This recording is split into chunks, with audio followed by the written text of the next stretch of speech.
As you want to add an item to your line, you either start typing in this field, in the number column, or you go to descriptions, or if you want to select multiple items, in default business, in standard Business Central, you can click on select items, but then you always are searching through your whole list, right?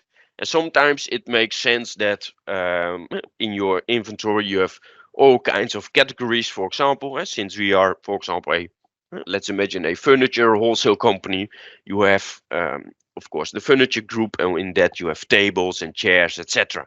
And then it would be way easier for your salespeople if they can easily browse between the items only in particular categories.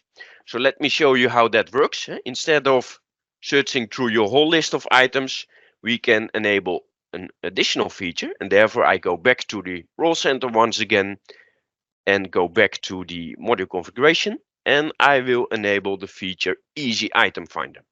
And this feature doesn't require any additional configuration, as long as you have, of course, already item groups in your system. So now I've enabled the Easy Item Finder. And if I now go back to the sales quote once again,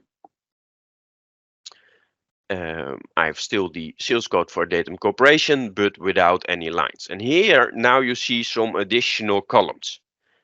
Basically, you could consider this being an item tree view where you can easily browse through your items. So instead of going to the description field and search through your whole list, the salespeople can easily say, okay, I need to pick something from furniture, from chairs, and if I now go to the description field, I only have the 2 chairs where I need to choose from. So way more convenient to select your items on the sales quote or sales order whatsoever.